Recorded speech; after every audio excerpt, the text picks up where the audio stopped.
Fat loss അഥവാ ശരീരത്തിലെ കൊഴുപ്പ് കുറയ്ക്കുക എന്നത് പലർക്കും ഒരു വലിയ വെല്ലുവിളിയാണല്ലേ. എന്താണ് ശരിക്കും ഫാറ്റ് ലോസ്? എങ്ങനെയാണിത് സാധ്യമാക്കുന്നത്? ഇതിനെക്കുറിച്ച് നിങ്ങൾക്കൊരുപാട് സംശയങ്ങളുണ്ടെന്നെനിക്കറിയാം.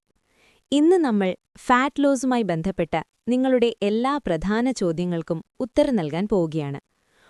ഫാറ്റ് ലോസിന്റെ അടിസ്ഥാന കാര്യങ്ങൾ മുതൽ പ്രായോഗികമായ നുറുങ്ങുകൾ വരെ നമുക്ക് ചർച്ച ചെയ്യാം. നിങ്ങൾ തയ്യാറാണോ?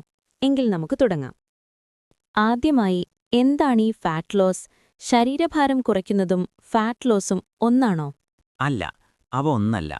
ശരീരഭാരം കുറയ്ക്കുക എന്ന് പറയുമ്പോൾ നമ്മുടെ ശരീരത്തിലെ പേശികൾ, വെള്ളം, കൊഴുപ്പ് എന്നിവയെല്ലാം കുറയുന്നത് ഉൾപ്പെടാം. എന്നാൽ ഫാറ്റ് ലോസ് എന്നത് ശരീരത്തിലെ അമിതമായ കൊഴുപ്പ് മാത്രം കുറയ്ക്കുന്ന പ്രക്രിയയാണ്. പേശികൾ നിലനിർത്തിക്കൊണ്ട് കൊഴുപ്പ് മാത്രം കുറയ്ക്കുന്നതാണ് ആരോഗ്യകരമായ ഫാറ്റ് ലോസ്.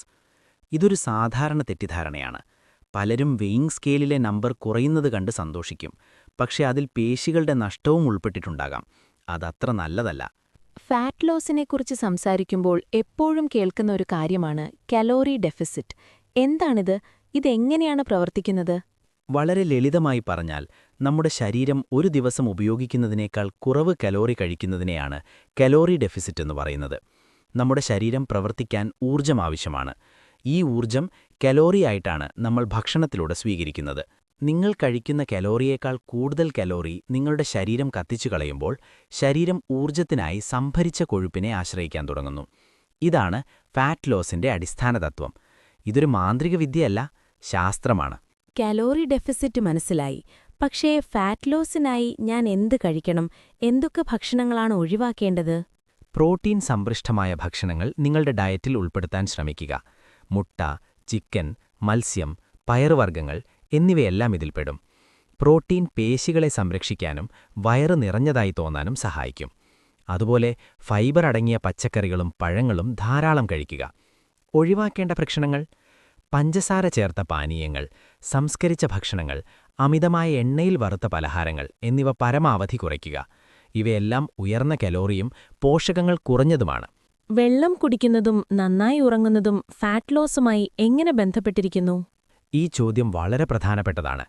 പലപ്പോഴും നമ്മൾ ശ്രദ്ധിക്കാതെ പോകുന്ന കാര്യങ്ങളാണിത്. ആവശ്യത്തിന് വെള്ളം കുടിക്കുന്നത് നമ്മുടെ മെറ്റബോളിസത്തെ വർദ്ധിപ്പിക്കാനും വിശപ്പ് കുറയ്ക്കാനും സഹായിക്കും.